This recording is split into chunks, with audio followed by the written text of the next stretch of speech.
Napatanong or napaisip na ba kayo kung merong babaeng Nazareno? Habang ako'y nagsuscroll nga, meron akong nakitang imahe kung saan hindi siya yung tipikal na imahe ng Nazareno. Aside sa marble finish siya, kung ito'y titingnan sa malapitan, isa pong babae ang nagpapasa ng krus. At hindi lang siya basta babae, dahil isa po siyang madre. Ang imahe nga na ito ay imahe ni Santa Rafca, ang kauna-unahang babaeng santa mula sa Lebanon. Praise be God through His saints.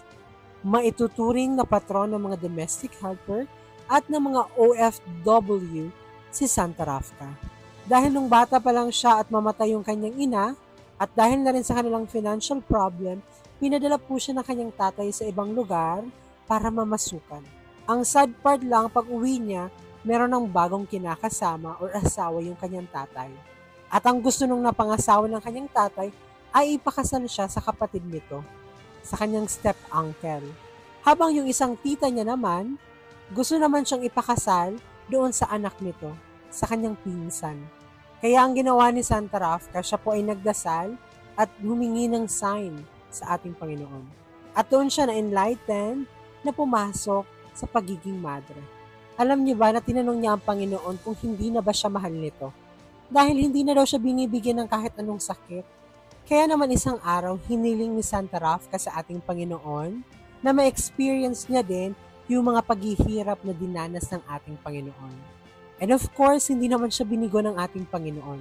Siguro para sa iba weird yung wish niya ngayon, pero for us Catholic Christians, isa po siyang reparation or pagbabayad utang, kung saan ino-offer natin yung ating mga paghihirap para mabayaran yung mga paghihirap na dinanas ng ating Panginoon.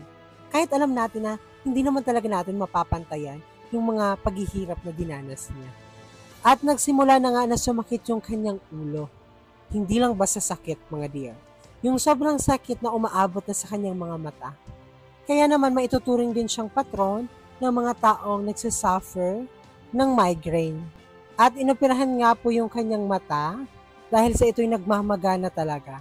And mistakenly, nabunot po ng doktor yung kanyang mata at nahulog ito sa floor. At kanya po itong inoffer para sa mga paghihirap ng ating Panginoon. Take note mga dear, nung inoperahan po siya, request niya ng walang anesthesia. So imagine niyo yung sakit.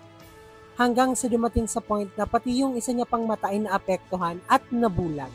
Alam niyo ba, bago siya mamatay, request niya sa Panginoon na sana makakita siyang muli. Para naman masilayan niya sa huling pagkakataon yung kanyang Mother Superior na pinakitaan talaga siya ng pagmamahal at kabutihan. At hindi nga siya binigo nito. At matapos nga sinasabing dinala siya nito sa langit, kung saan nakita niyang nagfifiesta ang mga banal at mga santos. At nung bumalik na nga siya sa lupa at nagising siya, inoferan siya na kumain pero sinabi niya na siya ay busog dahil kakagaling niya pa nga lang sa piging ng mga santos.